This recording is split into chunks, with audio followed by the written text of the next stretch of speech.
Sensor ಮಂಡಳಿಗೆ ಹೋದಾಗ ಫಿಲ್ಮ್ನ ತೋರಿಸ್ಬೇಕು ಅಂದಾಗ ಅವರು ಒಂದು ರಿಯಾಕ್ಷನ್ಸ್ ಹೇಗಿರುತ್ತೆ, ಜೊತೆಗೆ ನೀವು ಕೂಡ ಅವ್ರ ಜೊತೆ ಕೂತು ಸಿನಿಮಾ ನೋಡ್ತಾ ಇರ್ತೀರಿ. ಅಂದರೆ ಅವ್ರು ಏನು ಹೇಳಿದ್ರು, ಜೊತೆಗೆ ಈ ಒಂದು ಅಂದರೆ ಕೆಲವೊಂದಷ್ಟು ಜನಕ್ಕೆ ಗೊತ್ತಿಲ್ಲ, ಸೆನ್ಸಾರ್ ಮಂಡಳಿಗೆ ಹೋಗ್ತಾರೆ ಅನ್ನೋದೊಂದು ಮಾತ್ರ ಗೊತ್ತಿರುತ್ತೆ, ಒಂದಷ್ಟು ಪದಗಳನ್ನು ಬಳಸಬೇಡಿ, ಜೊತೆಗೆ ಈ ರೀತಿಯಾಗಿ ಮಾತ್ರ ಅವ್ರಿಗೆ ಗೊತ್ತಿರುತ್ತೆ, ಒಂದಷ್ಟು ಜನಕ್ಕೆ ಗೊತ್ತಿಲ್ಲ. ಬಟ್ ಈಗ ನೀವು ಮೊದಲ ಸಿನಿಮಾ ಬಂದಿರುವಂಥದ್ದು, ಜೊತೆಗೆ ಅಲ್ಲಿಗೆ ಹೋದಾಗ ಏನು ಆಯಿತು, ಜೊತೆಗೆ ಅವರು ಏನೇನೆಲ್ಲ ಒಂದು ರಿಸ್ಟ್ರಿಕ್ಷನ್ಸ್ಗಳು ಹೇಳಿದ್ರು, ನಿಮ್ಮ ಮೂಲಕ ಒಂದು ಮಾತುಗಳನ್ನು ಅಂದರೆ ಮಾಹಿತಿ ನೀಡೋದಾದರೆ. ಅದೇ ಏನಂದರೆ, ಇವಾಗ ಮೊದಲನೇದಾಗಿ ಸೆನ್ಸಾರ್ ಒಳಗೆ ಡೈರೆಕ್ಟರ್ನ ಯಾರನ್ನೂ ಬಿಡಲ್ಲ, ಆ ತಂಡ ಅಷ್ಟೇ ಇರುತ್ತೆ. ಮೇಯ್ನಾಗಿ ಒಬ್ಬರು ಆಫೀಸರು, ಅವ್ರ ಜೊತೆ 3-4 ಜನ ಇರ್ತಾರೆ. ಸೊ ಅವರೆಲ್ಲರೂ ಸಿನಿಮಾನ ನೋಡೋದು ಆಗುತ್ತೆ. ಸೊ ಅದ್ರಲ್ಲಿ ನಾವು ಯಾರೂ ಇಂಟರ್ಫಿಯರ್ ಆಗೋಕ್ಕಾಗಲ್ಲ. ಒಂದು ಸ್ಟಾರ್ಟ್ ಆದಾಗ ಆಮೇಲೆ ಕೊನೆಯದಾಗಿ ಒಂದು ಬೆಲ್ ಕಾಲ್ ಕೊಡ್ತಾರೆ, ಮುಗ್ದಿದೆ ಅಂತ. ಸೊ ಮುಗ್ದಿದೆ ಅಂದರೆ ಇದು ಸಿನಿಮಾ ಮುಗಿದ ಮೇಲೆ ಅವ್ರದ್ದೊಂದು ಇಂಟರ್ನಲ್ ಡಿಸ್ಕಷನ್ ಮಾಡ್ಕೊತಾರೆ. ಅದಾದಮೇಲೆ ಬೆಲ್ ಕಾಲ್ ಕೊಡ್ತಾರೆ. ಸೊ ಆಮೇಲೆ ನಾವು ಹೋದ್ಮೇಲೆ ಅಷ್ಟೊತ್ತರಲ್ಲಿ ಏನೇನು ಕಟ್ಸ್ ಅಂತೆಲ್ಲ ಬರ್ಕೋತಾರೆ. ಸೊ ಅವ್ರಿಗೊಂದು ಗೈಡ್ಲೈನ್ಸ್ ಇರುತ್ತೆ, ಈ ಥರ ವರ್ಡ್ಸ್ನ ಯೂಸ್ ಮಾಡಬಾರ್ದು, ಮತ್ತು ಬ್ರ್ಯಾಂಡಿಂಗ್ಸ್ನ ತೋರಿಸ್ಬಾರ್ದು, ಮತ್ತು ಕೆಟ್ಟದನ್ನು ಆಲ್ಕೋಹಾಲ್ಸ್ ಆಗಲಿ, ಸ್ಮೋಕಿಂಗ್ ಆಗಲಿ, ಒಂದಷ್ಟು ಇದನ್ನು ಬ್ರ್ಯಾಂಡಿಂಗ್ಸ್ನ ಪ್ರಮೋಟ್ ಮಾಡೋಂಗಿಲ್ಲ. ಈ ಥರ ಹಲವಾರು ಇದೆಲ್ಲ ಏನಾದರೂ ಇದ್ದರೆ ನಮ್ಮ ಸಿನಿಮಾದಲ್ಲಿ ಕಟ್ಸ್ ಕೊಡ್ತಾರೆ. ಮತ್ತು ಶೋಷಣೆಗಳು ಇರಾಗಿಲ್ಲ ಹೆಚ್ಚಾಗಿ. ಏಕೆ ಅಂದರೆ ಎಲ್ಲ ನಾವು ಅದು ಪ್ರಮೋಟಿಂಗ್ ಥರ ಆಗುತ್ತೆ ಸಿನಿಮಾದಲ್ಲಿ. ನೋಡಿ, ಪ್ರೋತ್ಸಾಹ ಅಂದರೆ ಒಂದು ಉದ್ವೇಗ ಮಾಡಿಸುತ್ತಲ್ವಾ. ಸೊ ಹಾಗಾಗಿ ಅವರು ಅದನ್ನೆಲ್ಲ ಕಟ್ ಡೌನ್ ಮಾಡೋಕ್ಕೆ ಹೇಳ್ತಾರೆ. ಇಲ್ಲ, ಅದನ್ನೆಲ್ಲಾನು ನೀವು ಇಟ್ಕೊಂಡು ಬೇಕೇ ಬೇಕು ಅಂತ ನೀವು ರಿಸ್ಟ್ರಿಕ್ಟ್ ಮಾಡ್ಬೇಕು, ನಿಮ್ಮ ಕತೆಗೆ ಬೇಕು ಅಂತ ಏನಾದರೂ ಹೇಳಿದ್ರೆ ಸರಿ, ಎ ಸರ್ಟಿಫಿಕೇಟ್ ತೊಗೊಂಡು ಹೋಗಿ ಅಂತಾರೆ. ಇಲ್ಲ, ನಮ್ಗೆ ಯುಎ ಬೇಕು ಅಂದರೆ ಇದನ್ನೆಲ್ಲ ಕಟ್ ಮಾಡಿ ಬನ್ನಿ ಅಂತಾರೆ. ಈ ಥರ ಎಲ್ಲೆಲ್ಲಿ ಒಂದು ಶೂಟಿಂಗ್ ಆಯಿತು ಜಾಲಿ ಮೂವಿ? ಎಲ್ಲ ಕರ್ನಾಟಕನೇ, ಕನ್ನಡವೇ ನಮ್ಮಮ್ಮ ಆ ಥರ. ಶೂಟಿಂಗ್ ಡೇಸಲ್ಲಿ ಎಷ್ಟು ಮಸ್ತಾಗಿ ಶೂಟಿಂಗ್ ಮಾಡಿದ್ರಿ, ಜಾಲಿಯಾಗಿ ಎಷ್ಟು ಮಸ್ತಾಗಿ ಶೂಟಿಂಗ್ ಮಾಡಿದ್ರಿ. ಜೊತೆಗೆ ಈ ಒಂದು ಶೂಟಿಂಗಲ್ಲಿ ನಾನು ಕಲ್ತಿದ್ದೆ ಒಂದು ಅಂತದಂದರೆ ಏನು ಹೇಳ್ತೀರಿ, ಏನು ಕಲಿತ್ರಿ ನೀವು ಈ ಒಂದು ಸಿನಿಮಾ ಶೂಟಿಂಗಿಂದ ಅಂತ? ಭಾಳಷ್ಟು ಕಲ್ತಿದ್ದೀನಿ ಮ್ಯಾಮ್, ಕಲಿಸ್ಬಿಡುತ್ತೆ.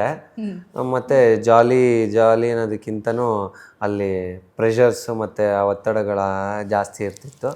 ಸೊ ಬೇಗ ಅಂದರೆ ಈ ಟೈಮ್ಗೆ ಇದನ್ನು ಮುಗಿಸ್ಕೊಬೇಕು ಅನ್ನೋದ್ರಿಂದ ಜವಾಬ್ದಾರಿನೇ ಜಾಸ್ತಿ ಆಗುತ್ತೆ. ಹಾಗಾಗಿ ಆ ಪಾತ್ರಗಳನ್ನ ನೋಡ್ಬೇಕಾದ್ರೆ ಈಗ ಸಿನಿಮಾದಲ್ಲಿ ಜಾಲಿಯಾಗಿ ಎಂಜಾಯ್ ಮಾಡೋಣ, ಈಗ 31 ಆದಮೇಲೆ ಅಲ್ಲಿಂದ ಜಾಲಿ ಮಾಡ್ಬೋದು, ಅಲ್ಲಿವರೆಗೂ ಕೂಡ ಜವಾಬ್ದಾರಿಗಳೇ ಹೆಚ್ಚಾಗಿರುತ್ತೆ.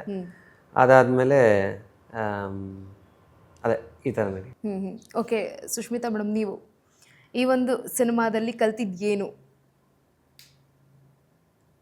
ಹೊಸದಾಗಿ ಬಂದ್ರೂ ಎಷ್ಟು ಧೈರ್ಯವಾಗಿರಬೇಕು ಅನ್ನೋದನ್ನ ಕಲ್ತಿದ್ದು. ಬಿಕಾಸ್ ಸೀನ್ ಇದ್ದು ತುಂಬ ಕಡಿಮೆನೆ. ಸೊ ಆಮೇಲೆ ಸೀನಲ್ಲಿ ಹೇಳಬೇಕಂದ್ರೆ ಶೋಭರಾಜ್ ಸರ್ ಜೊತೆ ಫಸ್ಟ್ ಟೈಮ್ ಮಾಡಿದಾಗ ಅವರು ಫಸ್ಟ್ ಟೈಮ್ ಅಂತ ಅನಿಸ್ಲೇ ಇಲ್ಲ. ಆ ಒಂದು ಕಂಫರ್ಟಬಲ್ನೆಸ್, ಈಗ ನಮ್ಮ ಜೊತೆ ನಮಗಿಂತ ಜೂನಿಯರ್ ಯಾರು ಬಂದಿದ್ರು ಅವರು ನಾವು ಇದೇ ಥರ ಕಂಫರ್ಟಬಲ್ ಫೀಲ್ ಮಾಡಬೇಕು ಅನ್ನೋದನ್ನು ಕಲ್ತ್ಕೊಂಡೆ. ಆ್ಯಂಡ್ ಇಡೀ ಸಿನಿಮಾ ಅಥವಾ ಈ ಡೈರೆಕ್ಷನ್ ಡಿಪಾರ್ಟ್ಮೆಂಟ್ ಅಂತ ಬಂದರೆ ಇವ್ರು ನೋಡಿ ಕಲ್ತ್ಕೋಬೇಕು. ಅದು ಧೈರ್ಯ, ಸೀರಿಯಸ್ಲಿ. ಎಷ್ಟೋ ಸಿನಿಮಾಗಳು, ನಾನು ಆಗಲೇ ಹೇಳ್ದಂಗೆ ಎಷ್ಟೋ ಸಿನಿಮಾಗಳು ನಾನು ಮಾಡಿರೋದೇ ಇನ್ನೂ ರಿಲೀಸಿಗೆ ಬಂದು ನಿಂತಿಲ್ಲ. ಬಿಕಾಸ್ ಅದು ಇನ್ನೂ ಏನೇನೋ ಪೋಸ್ಟ್ ಪ್ರೊಡಕ್ಷನ್ಸ್ ಅಂತ ಒಂದಷ್ಟು ಏನೇನೋ ಕತೆಗಳು ನಡೀತಾ ಇದೆ. ಸೊ ಅದೆಲ್ಲ ಆಗೋದಕ್ಕೆ ತುಂಬ ಸ್ಲೋ ಪ್ರೊಸೆಸ್ ಆಯಿತಾ. ಇದೂ ಹಾಗಂತ ನಾವೇನು 6 ತಿಂಗಳಲ್ಲಿ ಮುಗಿಸ್ಬಿಟ್ಟು ಏನು ರಿಲೀಸ್ಗಂತೂ ಬಂದಿಲ್ಲ, ನಾವು ತುಂಬ ವರ್ಷ ತೊಗೊಂಡಿದ್ದೀವಿ. ಬಟ್ ಬಂದಿದೆ ಅನ್ನೋದು ನನ್ನ ಹೆಗ್ಗಳಿಕೆ, ಅದು ಅವರ ಹೆಗ್ಗಳಿಕೆ ಕೂಡ. ಸೊ ಆ ಧೈರ್ಯ ಮಾಡಿ ಇಂಡಿವಿಜುವಲ್ ಆಗಿ ನಿಂತು ಯಾರಿಲ್ಲ ಅಂದರೂ ಲೋನ್ ಮಾಡಿ he is doing all this, ಹೇಳ್ಬೋದೋ ಇಲ್ಲ ಗೊತ್ತಿಲ್ಲ. ಬಟ್ ಇವಾಗ ಲೋನ್ ಮಾಡಿದ್ದಾರೆ, ಲಾಸ್ಟಲ್ಲಿ ಒಂದು ಸ್ವಲ್ಪ ಲೋನ್ ಮಾಡಿ ಇನ್ನು ಸ್ವಲ್ಪ ಜಾಸ್ತಿ ಚೆನ್ನಾಗಿ ಪ್ರಮೋಟ್ ಮಾಡೋಣ, ಇನ್ನು ಸ್ವಲ್ಪ ಜಾಸ್ತಿ ಜನಕ್ಕೆ ರೀಚ್ ಆಗೋ ಥರ ಮಾಡೋಣ ಅನ್ನೋದು. ಬಿಕಾಸ್ ಯೂಶ್ವಲಿ ಏನಾಗುತ್ತೆ, ಈಗ ಸಿನಿಮಾನೇ ನಾವು ಈಗ ಒಂದು 5 ಲಕ್ಷಕ್ಕೆ ಸಿನಿಮಾ ಮಾಡ್ತೀವಿ ಅಂತ ಅನ್ಕೊಂಡ್ರೆ ಅದು 10 ಹೋಗಿರುತ್ತೆ, ಆಯ್ತಾ. ಹಂಗಾಗಿ ಎಲ್ಲ ಒಂದು ಬೆಳೆದ ಮೇಲೇನೆ ಅದು ಗೊತ್ತಾಗುತ್ತೆ ಹೇಗಾಗುತ್ತೆ ಅಂತ. ಸೊ ಗೊತ್ತಿರಲ್ಲ. ನಾವೇ ಯೂಶ್ವಲಿ ಏನು ಮಾಡ್ತಾರೆ, ಇಷ್ಟು ಬಜೆಟ್ ಅಂತ ವಿತ್ ಪೋಸ್ಟ್ ಪ್ರೊಡಕ್ಷನ್ ಇಷ್ಟು ಬಜೆಟ್ ಅಂತ ಇಟ್ಕೊಂಡಿರ್ತೀವಿ, ಅದು ಆಗೋದೇ ಇಲ್ಲ, ಏನೇನೋ ಆಗೋಗುತ್ತೆ. ಸೊ ಈಗ ಪ್ರಮೋಷನ್ಗೆ ಬೇಕಲ್ವಾ, ಈಗ ಆಲ್ರೆಡಿ ದುಡ್ಡು ಖಾಲಿ ಆಗಿದೆ, ಡಬ್ಬಿಂಗ್ ಅಂತೆ, ಕಲರಿಂಗ್ ಅಂತೆ, ಅದು ಎಲ್ಲ ಆಗಿದೆ, ಆಮೇಲೆ ಸರ್ಟಿಫಿಕೇಟ್ಗಂತೆ ಎಲ್ಲ ಆಗಿದೆ. ಸೊ ಈಗ ಮತ್ತೆ ಪ್ರಮೋಷನ್ಗೆ ಬೇಕು ಅಂತ ಅಂದಾಗ ಲೋನ್ ಮಾಡಿದ್ದಾರೆ. ಸೊ ಇದಕ್ಕೆಲ್ಲ ಪೇ ಆಫ್ ಆಗಬೇಕು ಅಂತ ಅಂದರೆ ಇಟ್ಸ್ ವರ್ತ್ ಇಟ್ ಅಂತ ನಾವು ಪ್ರೂವ್ ಮಾಡಬೇಕು. ಪ್ರೂವ್ ಮಾಡೋದಕ್ಕೆ ಒಂದು ಧೈರ್ಯ ಬೇಕು, ಅದೇ ಮೇಯ್ನು. ಸೊ ಹಾಗಾಗಿ ಇವರು ಯಾಕೆಂದ್ರೆ ಸಿನಿಮಾ ಮಾಡೋದಕ್ಕೆ ಎಷ್ಟು ಖರ್ಚು ಮಾಡ್ತೀವೋ ಅದನ್ನ ಪ್ರಮೋಟ್ ಮಾಡೋದಕ್ಕೆ ಅಷ್ಟು ಖರ್ಚು ಮಾಡ್ಲೇಬೇಕು, ಆ ತರ ಒಂದು ಪರಿಸ್ಥಿತಿ ಬಂದ್ಬಿಟ್ಟಿದೆ. ಇಲ್ಲಾಂದ್ರೆ ಇವಾಗ ನಿಮಗ್ ಜಾಲಿ ಅನ್ನೋದು ಗೊತ್ತಾದ್ರೆ ತಾನೇ ನೀವು ಬಂದು ನೋಡೋದು. ಈಗ ಸಿನಿಮಾ ಮಾಡೋದಕ್ಕೆ ಒಂದಷ್ಟು ಲಕ್ಷ ಅಂದ್ರೆ ರೆಡಿ ಮಾಡ್ಕೊಂಡು ಸಿನಿಮಾ ಮಾಡಿರ್ತೀವಿ, ಪ್ರಮೋಷನ್ಗೆ ಅದಕ್ಕೂ ಡಬ್ಬಲ್ ಖರ್ಚು ಮಾಡಿ ನಾವು ಪ್ರಮೋಟ್ ಮಾಡೋ ತರ ಆಗ್ಬಿಟ್ಟಿದೆ ಇವಾಗ. ಓಕೆ, ನೀವು ಕಲ್ತಿರೋದು ಸರ್ ಸಿನಿಮಾದಿಂದ? ತುಂಬಾ ಕಲ್ತಿದ್ದೀನಿ, ಅಂದ್ರೆ how to handle the pressure. So ಯಾರ ಜೊತೆ ಎಷ್ಟೇ ನಮ್ಗೆ ಹೆಂಗೆ ಅಂದ್ರೆ ಬುಡಕ್ ಬೆಂಕಿ ಬಿದ್ದಿದ್ರು ಸರ್ ಆರಾಮಾಗಿದ್ದೀರಾ ಆ ಥರ ಮಾತಾಡ್ಕೊಂಡಿರ್ಬೇಕು.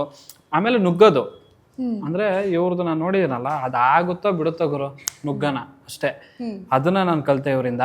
ಆಮೇಲೆ ಸೆಟ್ಟಲ್ಲೂ ಅಷ್ಟೇ. So how to communicate with the people, ಅಂದ್ರೆ ಅವ್ರು ಏನೋ ಟೆನ್ಷನ್ ಇರ್ತಾರೆ, ಹೇಳಿ ತಗೊಂಬ ಹೋಗು ಅಂತಾರೆ, ಓಕೆ ಆಯ್ತು ಸರ್ ತೊಗೊಂಬರ್ತೀನಿ ಅನ್ಕೊಂಡೆ ಹೋಗ್ಬೇಕು ನಾವು. ಆಮೇಲೆ ಅಲ್ಲಿ ಹೋದ್ರೆ ಅಲ್ಲಾರು ಇನ್ನೊಬ್ಬ ಮಾತಾಡಿಸ್ತಾನೆ, ಇಲ್ಲಿ ಇವ್ರು ಹೇಳಿರೋದೇ ಮರ್ತೋಗಿರುತ್ತೆ ನಮಗೆ.